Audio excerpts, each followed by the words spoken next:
So ultimately, this is about focusing on the benefits for the client of your service. And it's really, really important when you think about this, it's the benefits to the client. One of the biggest mistakes that dog professionals tend to make in their marketing messaging is they make it all about the dog. Here's why training is going to be great for your dog. Here's why walking is going to be great for your dog. And it's completely okay to have that as a subset of the marketing message. But if your whole website and your marketing materials are focused on that, ultimately we're missing the mark, because this is really about the humans. If you are like most dog professionals that we know, selling your services is not your favorite part of the job, right? That uncomfortable, awkward moment on the phone where you're trying to help a potential client, make a decision and commit. And most of us, this is just not where our skill sets or our comfort zone lies.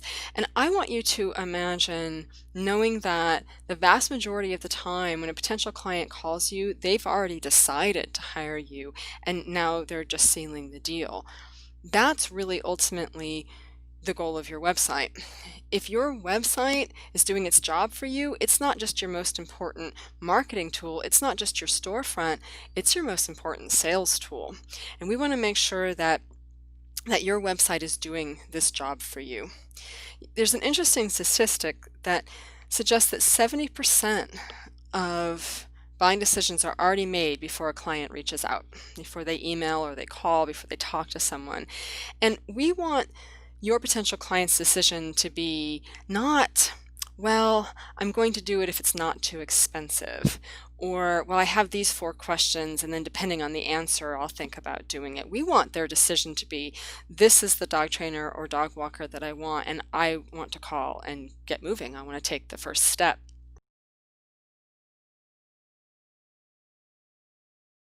There's one last thought I want to leave you with about what you're posting on social media.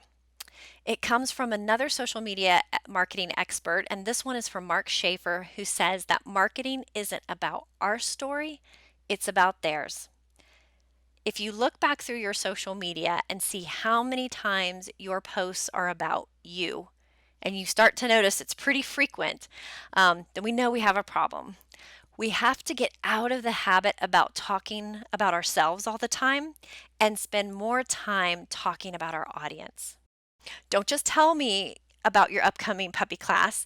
Share a cute video of one of your puppy class students. Interview a client and let them share how training with you has helped them overcome a behavior problem they are having with their dog. Or share photos of my dogs when you're taking them out on a walk so I can share that photo with all my friends. Again, start thinking about your social media as a place to highlight your clients as opposed to telling them all about you. If you're finding yourself continually posting about your upcoming classes or your services, take a step back and look for ways to shine the spotlight on your clients.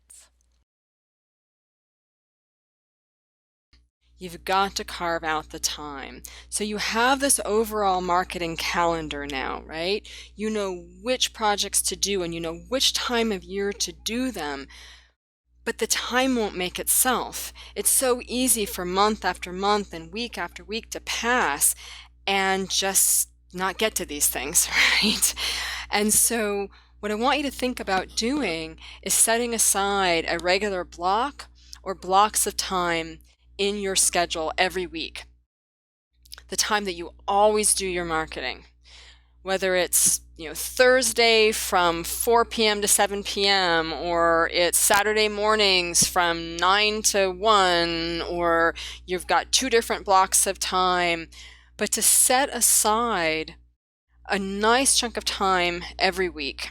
4 hours if you're trying to build your business, maybe minimum of a couple if you're just sort of in a maintenance mode, but really 4 hours a week. It's not a lot to ask to work on your business, to really keep it running.